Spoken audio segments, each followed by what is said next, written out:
मी video टाकत नाही त्यामुळे लोकांचा असा गैरसमज झाला आहे की मला ऑर्डर्सच येत नाहीत की काय, पण असं अजिबात नाही. मला ऑर्डर्स येत आहेत, मी व्हिडिओज पण करून ठेवलेल्या आहेत, पण त्या व्हिडिओ एडिटिंगला आणि व्हॉइस ओव्हर करण्यासाठी माझ्याकडे अजिबात वेळ नाही. तरी देखील आज वेळ काढून मी हा व्हिडिओ जो आहे तो एडिट केलेला आहे. हा केक जो आहे तो चॉकलेट फ्लेवरमध्ये होता आणि हा करत असताना चुकून मी स्पॉन्जवर गणाश टाकलं, जे की मी क्रीमवर टाकायला हवे होतं. कधी कधी अशा छोट्या मोठ्या चुका होत असतात केक करत असताना, पण आज ही चूक माझी रेकॉर्ड झाली, त्यामुळे मला खूपच हसायला येत होतं. हा जो केक आहे तो मला 1 kg मध्ये बनवायचा होता आणि ह्या केकची ऑर्डर मला माझ्या मैत्रिणींनीच दिली होती. म्हणजे झालं असं की तिचे मिस्टर गावामध्ये काही कामामुळे येतच असतात, त्याच्यामुळे तिने मिस्टरांकडे निरोप पाठवला होता, पण त्यांना लक्षातच नव्हतं राहिलं वाटतं. तर त्यांनी मला खूप लेट, म्हणजे दुपारी मला वाटतं साधारण 1-1:30च्या दरम्यान मला त्यांनी सांगितलं. ते पण मी दिसले त्यांना, तेव्हा त्यांच्या लक्षात आलं की मला ह्यांना केकची ऑर्डर द्यायची म्हणून,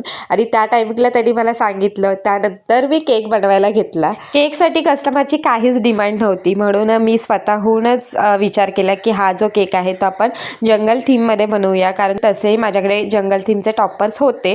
त्याच्यामुळे मग मी ते जे टॉपर्स आहेत ते इथे लावून घेतले, मार्किंगसाठी लावून घेतले आणि त्याच्यापुढे ग्रास काढलेलं आणि ग्रास नोझलनी, आणि त्यानंतर पुन्हा एकदा मी ते जे हे आहेत ॲनिमल्स आहेत ते पुन्हा लावून घेतले. त्यानंतर केकचा लुक जो आहे ना तो खूपच छान वाटत होता आणि खालची जी डिझाईन आहे ते मी लीव्ज नोझलनी केलेली आहे आणि अशा पद्धतीने मी हा केक तयार केला. हा केक तुम्हाला कसा वाटला नक्की कमेंट करून सांगा. भेटूया पुढच्या व्हिडिओमध्ये, तोपर्यंत बाय बाय.